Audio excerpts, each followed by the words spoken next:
India पहुंच गए ने। सेब जेल जा रही है, देखो। हाँ दोस्तों, अस्सलाम वालेकुम। उम्मीद करता हूँ सब हैरियत से होंगे। जहाँ कहीं से भी ये वीडियो देखी जा रही है उन तमाम दोस्तों को मेरी तरफ से अस्सलाम वालेकुम। आज हम बात करने वाले हैं इटली डंकी के ऊपर के रोमानिया से इटली जाते हुए रास्ते में क्या क्या मुश्किलात पेश आती हैं और क्या क्या हमारे साथ हो सकता है और हमें क्या एहतियात करनी चाहिए। देखें, जब आप इतने पैसे लगा के रोमानिया में आते हैं, ये बात हकीकत है कि हम एक मिडिल क्लास फैमिली से बिलोंग करते हैं और जब हम रोमानिया पहुंचते हैं तो हमारा 14 से 15 लाख 16 लाख लग चुका होता है। इतने पैसे हम लगा चुके होते हैं और अगर इतने पैसे लगा दिए हैं तो फिर हम समझते हैं कि अब हमने करना क्या है, हमारे पास क्या है करने के लिए। और हम इतने पैसे जो उधार उठा के आए हैं या अपनी फैमिली की कोई चीज़ बेच के आए हैं या इतना कोई ज़मीन बेच के आए हैं, तो वो पैसे कैसे पूरे करेंगे। लेकिन सबसे पहले रोमानिया के अंदर जब आप वर्क परमिट पे आते हैं, यहाँ प्रॉब्लम्स भी साथ में डिस्कस करेंगे कि जब आप रोमानिया में आते हैं तो अक्सर औक़ात क्या होता है कि जब पहला वर्क परमिट आपको मिलता है और आगे से आपको TRC कार्ड मिलता है जिस पे आप काम ढूंढते हैं। बाज़ औक़ात काम मिल जाता है, बाज़ औक़ात काम नहीं मिलता। पहली बात तो ये, क्योंकि ये मसले चल रहे हैं। उसके बाद क्या होता है, अगर आपको पहली दफ़ा काम मिल गया, आपका TRC कार्ड चलता है, तो उसके बाद आगे जब पहला TRC कार्ड ख़त्म होता है तो आगे आपको काम नहीं मिलता। ये भी मसला हो सकता है और ये मसले हो भी रहे हैं कि दूसरी दफ़ा आपको काम नहीं मिला, दूसरी दफ़ा आपको नौकरी नहीं मिली और क्या हुआ कि आपका TRC कार्ड भी ख़त्म हो गया, आप दोबारा से इलीगल हो गए। और ये मसले मसाइल हर जगह पे चलते हैं, क्योंकि बाज़ औक़ात आपको अच्छी कंपनी में काम मिल जाता है, बाज़ औक़ात अच्छी कंपनी में काम नहीं भी मिलता। वहाँ पे हम लोग क्या सोचते हैं कि हम कहते हैं हम आगे जाने का स्टेप लें। देखें, अगर कोई भी बंदा पाकिस्तान से ये चीज़ सोच के आता है कि मैंने आगे जाना है, तो वो पहले ही ये चीज़ ज़हन में रखे कि जब आपने ये सोच ली है कि आगे जाना है तो फिर आगे ही जाना है। फिर आप ये ना सोचें कि मैंने रोमानिया में टाइम लगाना है, मैं ये करना है। अगर आप पहले दिन ही रोमानिया के अंदर आप आते हो और आके ही ये सोचते हो कि मैंने आगे जाना है, तो आप आगे जा सकते हो। आपको कोई मतलब प्रॉब्लम नहीं है जाने के लिए। और आगे जाने के लिए इस वक्त आपको पता भी है कि एजेंट क्या कर रहे हैं, किस तरह से रेट ले रहे हैं और आगे भेज भी रहे हैं। आपने ये वीडियो भी देखी है साथ में, जो पिछली वीडियोज़ में भी आपको दिखाया था कि लोग किस तरह से आ रहे हैं। आगे जाने के लिए लोग क्या रास्ते इख्तियार करते हैं, या ट्रक लगवाया जाता है या टैक्सी लगवाई जाती है, ठीक है। इनके थ्रू आगे भेजे जा रहे हैं लोग। रास्ते में क्या क्या मुश्किलात आती हैं।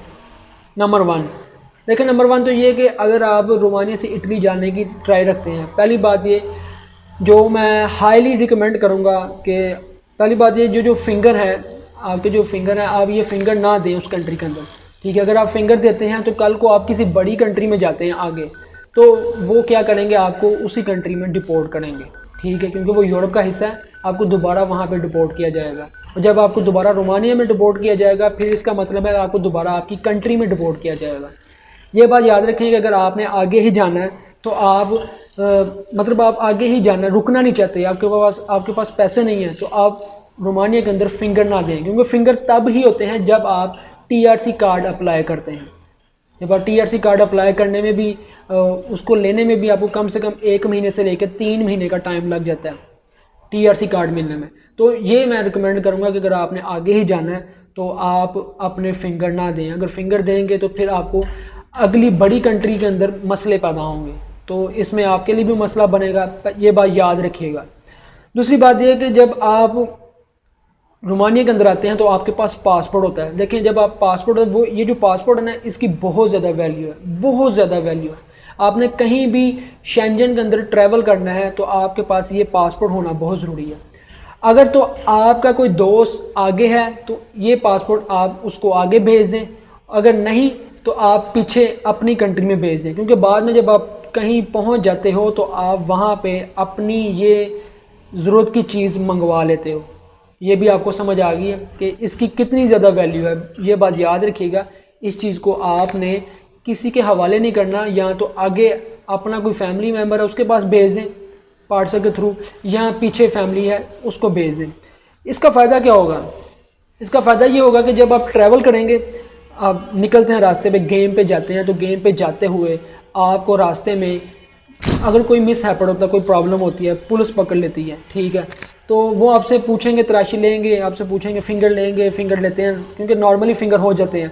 अगर फिंगर लेते हैं तो वो देखेंगे इसका तो कोई नामो निशान नहीं। वो आपसे पूछेंगे कि आप कहाँ से आए हो, किस जगह से। आप कहोगे कि मैं सर्बिया से आया हूँ, मैं सर्बिया से बल्गारिया से आया हूँ, इस जगह से मैं डंकी लगा के आया हूँ। आप ये नहीं बताओगे कि मैं लीगली आया हूँ, तो वो क्या करेंगे, वो आपको छोड़ देंगे या वहाँ पे कैंप दे देते हैं। ठीक है, कैंप जाएं या ना जाएं ये आपकी अपनी मर्ज़ी है, और आपको वहाँ दोबारा आप स्टे दे देते हैं। डिपोर्ट नहीं करते, बाज़ का डिपोर्ट नहीं करते, लेकिन जिस वक्त तंग पड़े हों बहुत ज़्यादा, उन्होंने एक क्राइटेरिया जमा करना हो, क्योंकि जब पीछे से उनको ऑर्डर होते हैं कि भाई इतना क्राइटेरिया डिपोर्ट करना है, तो फिर तब करते हैं, लेकिन फिल फॉर डिपोर्ट नहीं करते। आपको एक चांस भी मिल सकता है, 2 भी मिल सकता है, 3 भी मिल सकता है, 4 चांस भी मिल सकते हैं इन केस अगर आप रास्ते में पकड़े जाते हैं तो। लेकिन ये भी बता दूं यहाँ पे कि रोमानिया से इटली सिर्फ़ और सिर्फ 1 दिन के अंदर ही बंदा पहुँच जाता है। 1 दिन के अंदर ही ये सफ़र है, चंद घंटों का सफ़र है जिसके अंदर आप यहाँ पहुँच जाते हैं। पासपोर्ट के बारे में मैंने आपको बता दिया। दूसरी बात, अगर डिपोर्ट का डर हो तो आप क्या कर सकते हैं। ठीक है, अगर आपको डिपोर्ट का डर है तो आप ये चीज़ ज़हन में रखें, आप कोई भी अपना प्रॉब्लम शो कर सकते हैं, कोई भी हेजिटेशन शो कर सकते हैं कि मुझे मसला है, मुझे प्रॉब्लम है। ठीक है, वो आपको वो इस चीज़ को देखते हुए वो आपको मेडिकल हॉस्पिटल के अंदर ले जाएंगे, वहाँ पे ट्रीटमेंट करेंगे, तो फिल फॉर आपको डिपोर्ट नहीं किया जाता। अगर आपको ये चीज़ महसूस हो कि आपको डिपोर्ट कर सकते हैं, उसमें यह है कि ये बरीकी की बातें हैं, कोई भी नहीं बताता ये चीज़ें कि आप वहाँ पे आगे पीछे भी हो सकते हो। ठीक है, इन केस अगर ये प्रॉब्लम हो जाए तो ये आपके पास एक हथियार है। और जाते हुए आगे जब आप जाते हैं, और मैं तो आपको यहाँ पे एक बात और यही रिकमेंड करूँगा कि देखें, फिंगर जो है ना, फिंगर आपने नहीं देने। आप जब आगे आते हैं, जब इटली में पहुँच जाते हैं, तो इटली पहुँच के आप लोग क्या करते हैं कि इटली से आगे कहीं भी जा सकते हैं। ठीक है, हमें एक और आगे वीडियो जो बनाएंगे जिसमें हम ये बताएंगे कि अगर आप फिंगर नहीं देते तो फिंगर इटली में आके आप अगर किसी बड़ी कंट्री में जाना चाहते हैं तो कैसे जा सकते हैं। ये हम एक आगे भी वीडियो बनाएंगे जिसमें ये बताया जाएगा कि आप कैसे आगे जा सकते हैं, और इस जो आपका अपना जो आपके जो अपने दस्तावेज़ात हैं, जो पासपोर्ट है, इसका कितना ज़्यादा आपको फ़ायदा है कि आप कहाँ कहाँ ट्रैवल कर सकते हैं शेंजन में आके। ठीक है, और यहाँ पे एक बात और के दोस्त ये पूछ रहे हैं कि अगर भाई मैं रोमानिया से इटली आता हूँ, मेरा तो वहाँ यूरोप के अंदर कोई भी नहीं है। यार देखें, अगर आपका कोई भी नहीं है, आपको काम चाहिए, कुछ भी चाहिए, कोई बंदा भी आपको काम नहीं लगवा सकता, घर नहीं दे सकता, कुछ भी नहीं दे सकता। हर चीज़ आपको गवर्नमेंट की तरफ से दी जाती है। अगर कोई बंदा भी आपको ये बात करता है कि भाई मैं आपका ये कर दूंगा, वो कर दूंगा, इसका मतलब है इसके पीछे उसका कोई अपना मफाद है, उसको कोई अपना कोई मफाद है, वो आपसे कुछ लेना चाहता है। देखें, जब भी आप जिस कंट्री में आएंगे, मैंने ऑलरेडी बताया है, इटली है, स्पेन है, पुर्तगाल है, स्पेशली इटली के बारे में, और जर्मनी भी है। ये जो कंट्रीज़ हैं, ये आपको जब यहाँ आप आते हैं तो यहाँ आपको स्टे भी देते हैं।